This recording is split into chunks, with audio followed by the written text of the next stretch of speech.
Most Hoosiers have found fun ways to battle the blistering temperatures. But for some of Indiana's more unique residents, the hot summer has been particularly tricky. Luckily for them, the keepers at the Indianapolis Zoo have some creative solutions, including a longtime favorite in the summer sun, popsicles. Even African animals, all animals have a heat tolerance just like we do. So it's just something to keep them cool. They're outside. I mean, they're smarter than we are. They stay in the shade, they know where it's cooler, but we need to find other ways to keep them cool. So ice is perfect, it lasts a long time. It's just like us eating popsicles or ice cream cones just to keep us cool during the day. It's the same premise. It's fun to watch them just kind of try to negotiate how they're supposed to get to the food, especially when it's a treat this large. And you'll see there's a hierarchy, so the dominant animals will usually come and get the first crack at it, and all the other ones will literally sit in a circle and surround him and watch and wait for him to lose interest and move off, so then they can all jump in and get what's left. So it's fun to see how they interact with it. That's just probably one of my favorite things to see is them playing with it. While the baboon treats look good enough to eat, the same can't be said for the lion popsicles. Bloodsicles, to be more exact. Zuri! Zuri! Let's see how good I can throw.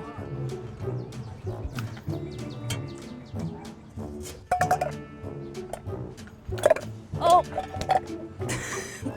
I hope you got that on film.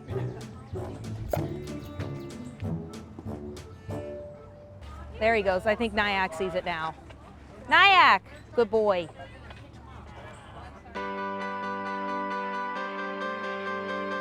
Of course, you can't have treats for the lions without giving some treats to the tigers and bears, too. Over at the Brown Bear exhibit, keepers add special toppings to the icy desserts. Sometimes it's not this elaborate with the peanut butter and honey, and we change it up a bit. Sometimes we just throw the blocks of ice in the water and let them play in the water with them. So anything that has a lot of hair that is built for Alaska or the cooler regions, we try to give them something special to keep them cool through this time of the year. Now hopefully she'll keep this ice tree up and not roll it into the area. Oh no! Oh no! Oh! She lost some of her ice treats. It's a good thing we refreeze them and make more. She'll probably get another one today. For the zoo's largest inhabitants, the African elephants, the task of staying cool becomes quite a bit bigger. They are well adapted for hot climates, and they're actually pretty flexible in their parameters for which they can be outdoors. They thermoregulate by flapping their ears, and that cools the blood vessels down that are in their ears, and that cooler blood then circulates to the rest of their body and can cool their whole body down. But they do not sweat like we do. That would take way too much water to cool a big elephant down. And on hot days, like we've had plenty of, we will make a special treat just for the elephants to help keep them cool. It's one of the many things we do to help keep the elephants cool.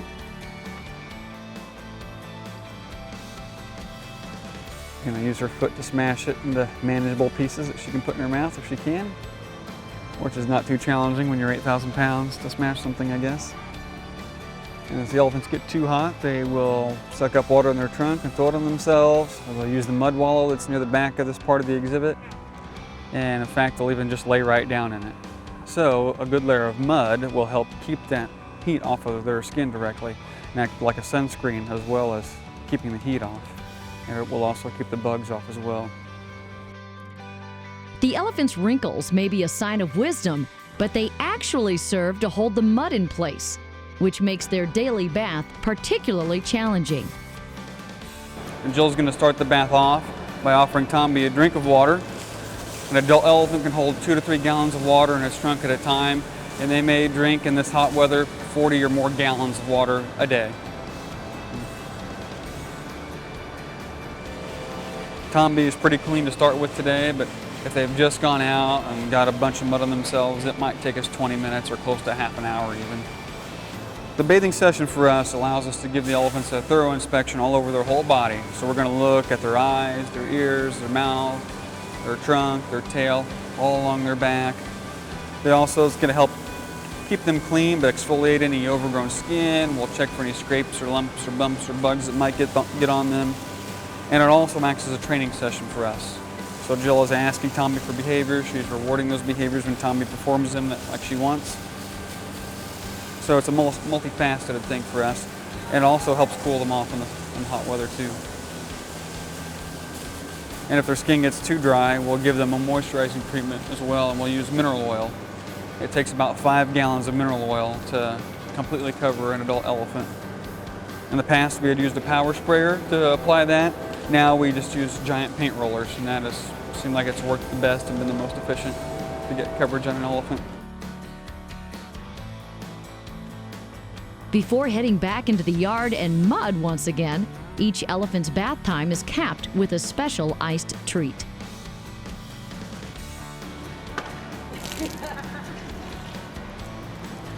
And what better way to cool off than a nice cold watermelon?